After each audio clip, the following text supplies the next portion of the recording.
Hi everyone, it's Elizabeth here. So I wanted to do this video in regards to some thoughts on passion projects. Should you do it for spiritual growth or for profit? A former commenter commented on one of my former videos, I think about like kind of finding your spiritual gifts, and he suggested should you or can you share some thoughts in regards to passion projects kind of for spiritual growth. And so as I've had a little bit of time to contemplate this idea, I've been able to kind of analyze, my personal experience with side hustles and passion projects, in addition to understanding certain realities about it, in addition to how it actually benefited more of my spiritual growth than my bank account. So I have, published books. I have blogs. I don't make any money off the books. I don't really make money off of blogging, Google AdSense. Everything is so much more difficult today as compared to what it was 10 years ago. So for example, people who started blogs and got following back in like 2013 and 14, they were at a better advantage, in addition to people who were able to monetize their YouTube channels before Google bought out YouTube. You immediately could monetize any video, and now today you have to have 1,000 subscribers and 10,000 viewing hours in 12 months. And today, everybody wants to be on Etsy, and so I'm sharing this information to help you. I do want to say that sometimes realities can seem as negative and limiting belief systems, but you have to balance imagination and hope with the reality of what's happening today. So it's not to say don't do it. It's just to be realistic of what's happening. So I started an Etsy account. I meant to do it last year because I use a lot of vintage and antique things for my recipes and my blogging. And so I wanted to, it just took me like forever to actually get the stuff online because it's a lot of work to photograph and describe each item. I finally got that up because there was a little bit of a break with coronavirus happening, but as I'm on this Etsy seller group Facebook support page, I just see all of these people, they're like, my shop has only been open for 3 days and I've not made any sales, or my shop's been open for 4 weeks and I've only made one sale. And you can just see like the disheartening effects of people that are going through some of this. And so what's happened today is that there's so much information out there on the web. Like, most people want some form of financial freedom. They kind of want to escape the 9 to 5. I've never looked at passion projects as a full-time income, but I've looked at it as like it's a form of supplemental income. And I've had a lot of failures, and it's almost getting to the point where it's just easier maintaining a normal 30, 40 hour a week job than trying to bust through the passion project stuff. So I do not say subscribe to limiting belief systems, like this isn't going to happen, but you do have to understand that technology, AI, and algorithms is a ton more difficult to navigate through as compared to people who today are making the thousands or the millions of dollars off of it, because they started in 2007 and have been able to grow followings for the past 10 to 13 years. So the one thing I will say from writing a book, Finding Om, is that I had so much invested emotional energy in this. And when I published it, I did have a lot of support from friends and the people within my community, but I kind of thought that I'd be able to help inspire women to do positive changes, like healing yourself through yoga and, letting go of all this junk to where other people today are writing about how they've been from lost to found by doing drugs and being a heroin addict and all this stuff like that. So they've had to fall off the track like really hard to get back on the right track. And so my hopes and inspiration was to keep people inspired through healthy methods of healing and change. So when all of that world went down to shit, like the bookstores just said, this isn't going to bring in enough money. It's really, not that exciting of a topic. It's, somebody going to India and doing yoga isn't as exciting as somebody who did a bunch of heroin and had to go through all these horrific, gutter type of experiences in order to evolve and grow.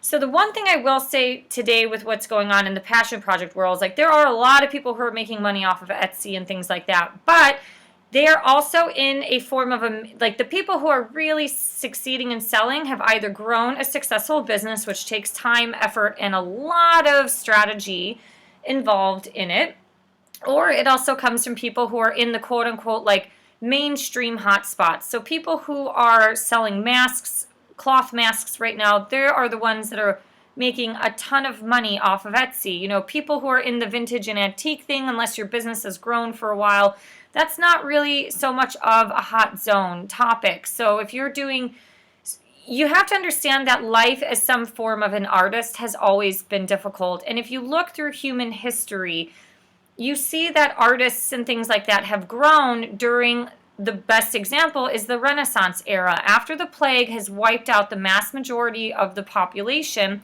and surviving wasn't as difficult because there were more resources and more food for the population, people were able to focus on art and were able to do other things like that. And so the Renaissance era was kind of like that big revitalization or rebirth of art.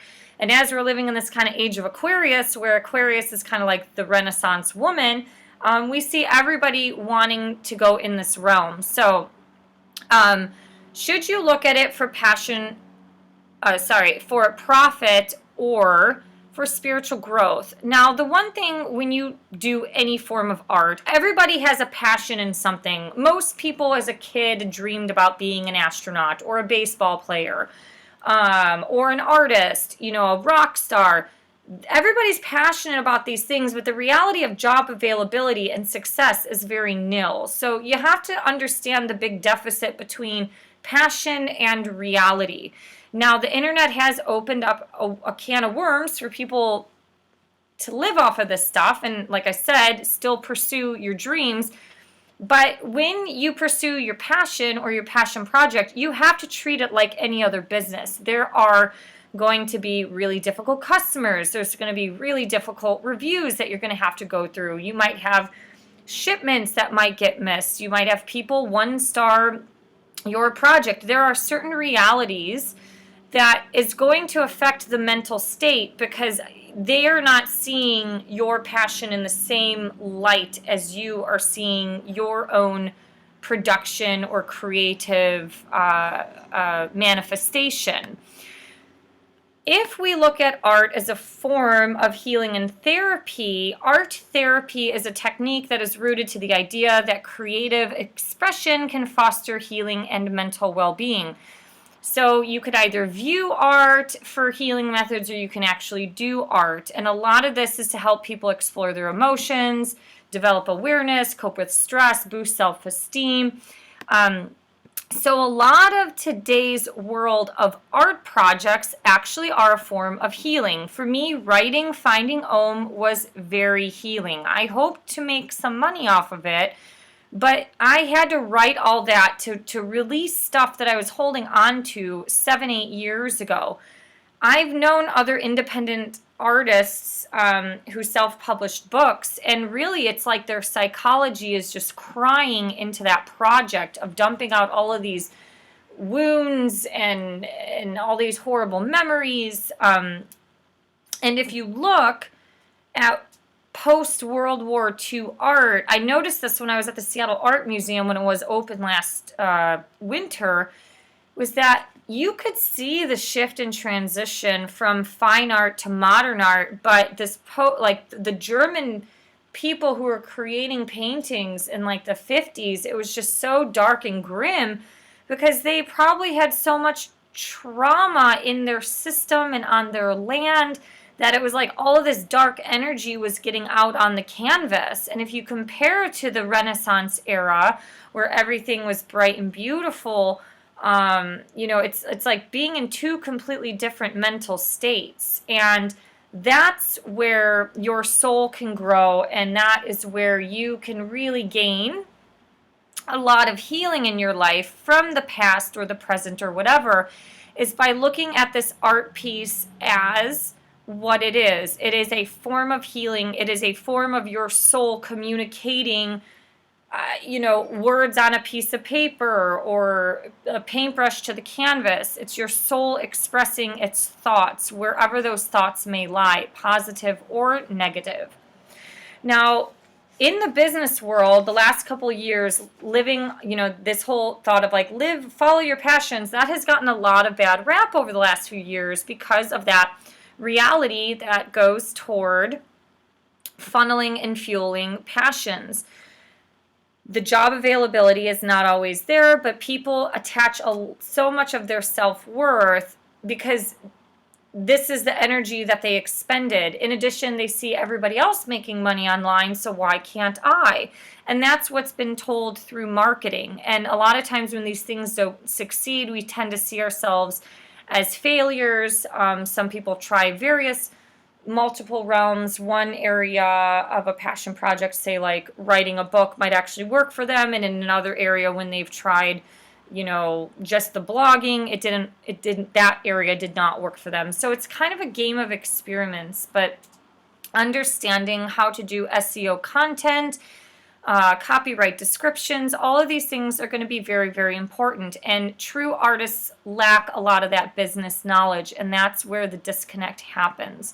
And that attachment gets, your self-worth is equated to the success of the passion project, or like living as an influencer off of Instagram and getting paid thousands of dollars a month. If you actually look at a lot of the people that make money off of like things like Instagram, it's really not healthy or happy. A lot of women get money from men off of Tinder and all these things that from a spiritual lens, money is the root of all evil, and some people have to sell their soul or their dignity or their self-image in order to make money. So you have to understand, like, do you want to compromise and sell out on your ideas or products or creations just for the pure sake of making a buck? I do think anything in life is possible, and I think that there's been so many people that have been successful in these realms.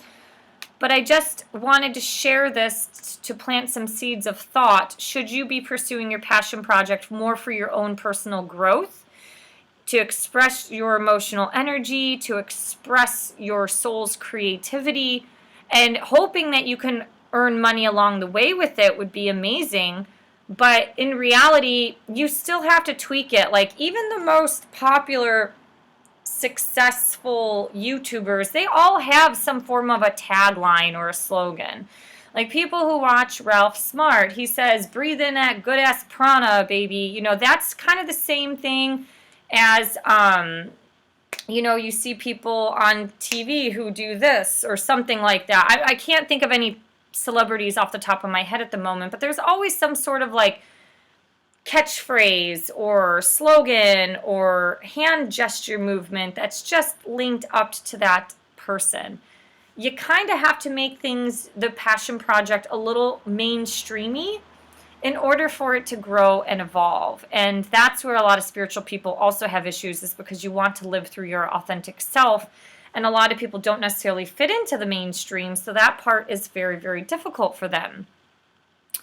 But if you can look at this from a soul growth standpoint, I think that's going to be the best way for you. But if you are in something, if you're launching a passion project, do not expect massive results, because like grains of sand on the beach, you are going to be one of millions of ebooks on the internet. You are going to be one of thousands. I think there's something like 2 million sellers on Etsy.